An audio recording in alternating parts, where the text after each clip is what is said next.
Bueno, y para analizar este tema está con nosotros el ministro de Ambiente y Agua de Bolivia, Carlos Ortuño.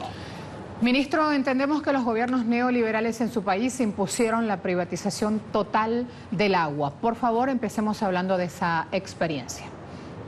Sí, fueron años, yo creo, nefastos para el ciudadano y la ciudadana boliviana, ¿no? Nosotros, un país con mucha cultura del manejo del agua, nos vimos enfrentados a una lógica de privatización del agua. ¿Qué pasaba? Se agarró nuestras fuentes de agua para la población, inclusive las fuentes de agua para riego, y se empezaron a concesionar. Concesionando, olvidando muchos elementos como los usos y costumbres sobre el aprovechamiento del agua que tenían nuestras comunidades. El hecho de concesionar el agua nos llevaba también a ponerle un precio comercial al agua. Un inversor privado en estas condiciones lo que buscaba era generar utilidades para su inversión, por lo tanto empezaron a haber una escalada muy grande de los costos de las tarifas, ¿no? Afectando obviamente a la gente con escasos recursos, más vulnerable, incluso la gente que no tenía el acceso al agua a totalidad a las 24 horas, ¿no? Entonces hubo una distorsión muy fuerte donde el Estado dejaba de ser el que proteja los intereses de la colectividad, ¿no?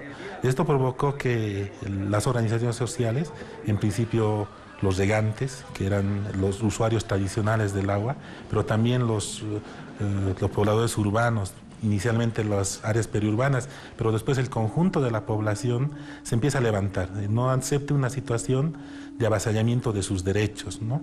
Bajo esa lógica, en Cochabamba se da el gran señal de lo que hemos denominado nosotros la guerra del agua, que ha permitido para los bolivianos recuperar un elemento vital para la vida, ¿no? Ministro, en ese contexto, Día Internacional del Agua Potable, establecido por Naciones Unidas para garantizar precisamente este recurso a la población, ¿qué decir de Bolivia y el avance del país en ese aspecto? Bolivia ha avanzado mucho los últimos años. Yo creo que ha avanzado mucho en la construcción de una política integral de acceso al agua.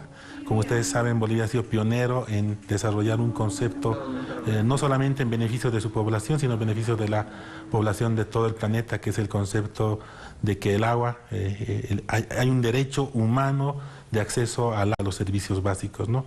Esa premisa defendida por nuestro presidente Evo Morales ha sido planteado en muchos foros mundiales y en primera instancia ha sido consagrada en nuestra Carta Magna, en nuestra Constitución Política del Estado, como una garantía de derechos ciudadanos de todos los bolivianos y bolivianas.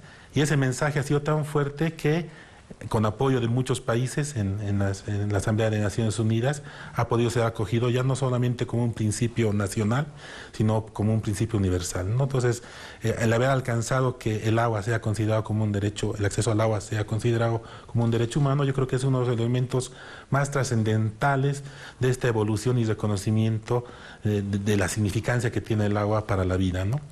Y a partir de esta experiencia, señor ministro, comparativamente, ¿cuál era la situación de provisión de agua potable antes del 2006, antes de este proceso político de hoy?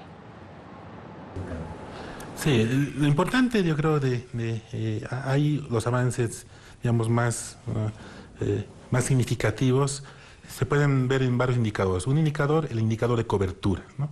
El indicador de cobertura, Bolivia, inclusive como un compromiso con la comunidad internacional, estableció que hasta el 2012 debíamos alcanzar una cobertura de 78% de cobertura de agua en todo el país, ¿no?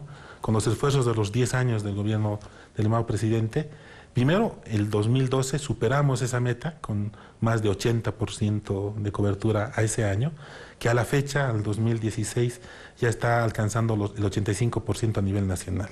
¿Eso qué significa? Que a nivel de las ciudades principales del país estamos alcanzando niveles de más de 90% de cobertura en las principales ciudades y núcleos urbanos, ¿no? Un elemento también fundamental, el anterior periodo, antes de nuestro hermano presidente Evo Morales, la mayor brecha de falta de cobertura en cuanto al agua potable estaba en el área rural, justamente en la población rural dispersa, campesinos, indígenas originarios, ¿no?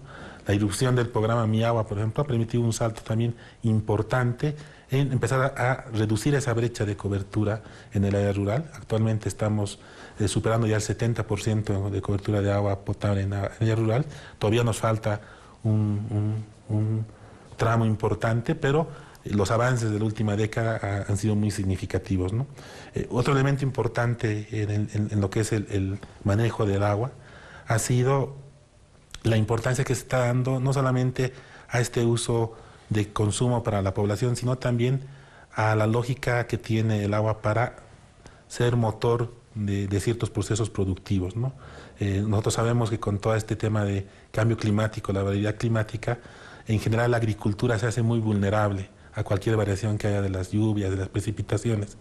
Bajo esa lógica, el gobierno nacional ha priorizado apuntar al uso de agua para la producción a través de la irrigación, para que podamos rápidamente tener una agricultura mucho más fuerte, mucho más robusta y resiliente a lo que son los cambios climáticos. En esa lógica, en los últimos años hemos casi triplicado la inversión en el sector de riego, y nos hemos planteado la meta al 2025 de superar el 1 millón de hectáreas bajo riego en todo el país, que es triplicar la actual cobertura de riego que tenemos en el país, ¿no? Allí tenían entonces esta entrevista. Agradecemos de manera muy especial al señor Carlos Santuño, ministro a cargo de Ambiente y Agua en Bolivia. Un tema vital para abordar. Hoy una hermosa excusa comercial, en verdad, para dedicarnos a hablar del agua. Sin duda alguna, cuidar el agua es cuidarnos a nosotros mismos.